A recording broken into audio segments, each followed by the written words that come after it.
Magandang umaga sa lahat, Luzon, Visayas, Mindanao, kung saan kayong panig ng mundo po. At nandito na po tayo ulit, nagbabalik po sa ating YouTube channel, Samuel Soriano Vlog po. Ang pag-uusapan po natin yung 25 centimos large type kay Juan Luna. Ayan po, Juan Luna. Nagsimula po ito mula noong 1983 hanggang 1990 po. Ayan. Ang kanya palang issue, Philippines. Ang kanyang type, standard circulation coins. Years, 1983 to 1990. Ang kanyang currency, piso. Ang composition, brass. Ang kanyang bigat po ay 3.9 grams. Diameter po na 21 millimeters. Thickness po 1.68 millimeters. Shape round. Denomination January 2, 1998. Demonetized na pala yan. January 2, 1998. Scientific name Agrippium Idiodes. Noong 1983 po, ang ginawa ng Bangko Sentral ng 37%. Ang kanyang mintage, yung karaming ginawa, ay mula 90,944,000. Ayan po, marami. At mayroon silang nilabas din doon na proof na 1.0%. Kaso nga lang, wala pong price appraisal yung kanyang inilabas. Noong 1984 po, 33% ang nilabas ng Bangko Sentral to 254,324,000. 1985, 19%, 84,922,000. Yung 1986, 13%, 65,284,000. Yung 1987, 7% lang, 1 million lang, 680,000. Yung 1988, 12%, ang kanyang 51,162,000. 1989, 6% po, walang nakalagay na mintage. Ibig sabihin, wala yung datos. Wala silang may pakita kung ilang piraso ang kanilang ginawa. At saka yung 1990, 38%, ganun din. Wala rin silang dineklarang ginawa kung gaano karami. Bago tayo magsimula sa ating vlog po, ipapakita natin yung ating mga world coins. Ayan po. Kinang. Ayan. Kintab. Nakakasilaw. Ayan po.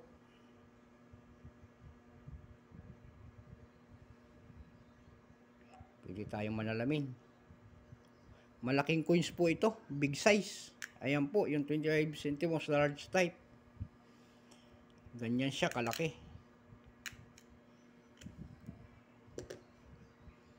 Ito rin po. Ayan, 2021. Ayan, $50.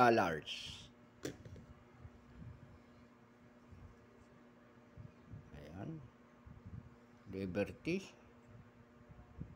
Ayan. Kumikinang din. Ayan po. God Lutas, Liberty ulit. Ayan po ay $1. Ganda pa nito.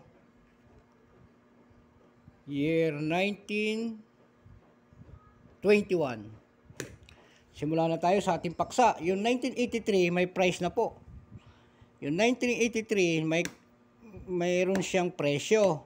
Kaso nga lang yung extra fine niya ay 19 pesos lamang. Yung uncirculated coins niya ay 23 pesos lamang.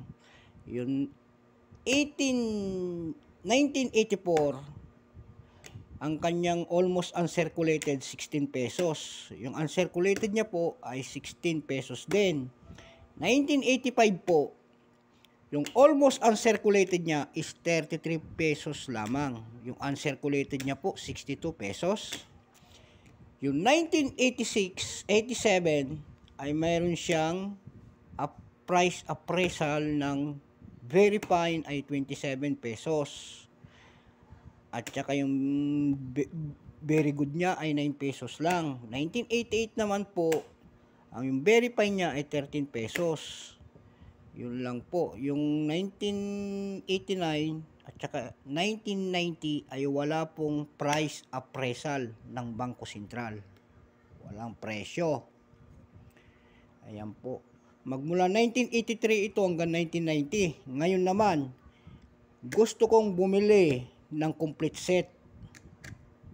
Ayan po. Magmula 1983 hanggang 1990 yung aking bibiliin. Kaya dapat tapusin ang video natin. Ngayon, yung mga ganitong mga coins natin na 1990, magmula 1983, doon sa ating mga website, may presyo na rin. Doon sa numista natin, may presyo siya doon in any year. $0.26. Ayan po. Sa carousel naman, .com, 1983 to 1985, 123 pesos. Meron din nagtitinda doon na 1983 na nakapaskil is 19 pesos lamang. Opo, mayroon naman doon sa carousel, set.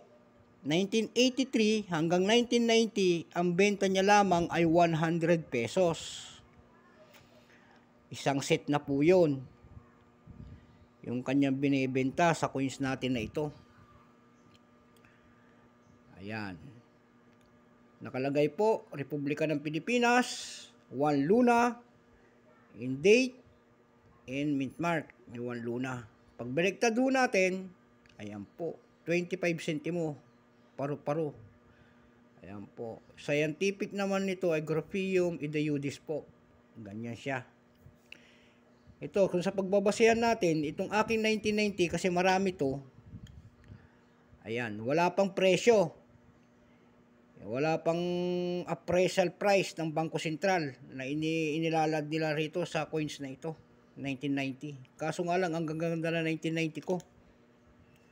Ayan po, makikita nyo po yung 1990 ko, talagang magaganda. Almost uncirculated po itong coins at saka uncirculated. Ayan po. At mayroon naman tayo rito, yung 19... Ayan. Ayan. Silver siya po. Silver. 1990. Ayan. Hindi kulay dilaw. Silver. Ayan. Rung planchet kung tawagin po ito sa ibang kolektor. Ibang materyales ang ginamit. Ayan po. 1990 po. Iba. Ayan. So ito may presyo na. Kasi yung iba rito, tinatawag nila rito is error coins. Kasi kadalasan nito kulay dilaw. Bakit ito naging silver? Hanggang dito na lang po ang ating vlog sa umagang ito. Doon sa nakikinig sa aking mga video ay complete set ang kailangan ko pong bilhin ito magmula 1983 hanggang 1990 po. Send a picture dito sa ating Facebook account, Samuel Soriano po. Coins po ang ating profile pic doon. Mag-message na lamang po kayo rito sa aking YouTube channel pag napanood nyo at i-replyan ko kayo kung magkano, doon tayo mag-uusap kung magkano po. At binabati natin yung ating mga kolektor ng Pilipinas dyan, abroad, at sa ating mga numismatic, Kanimi 09, Abi Reyes, ayan po, Money Collector, Waray Coins TV, tsaka Coins TV, Coins Hunter. Hanggang dito na lamang po. At maraming salamat po ulit. Bye-bye.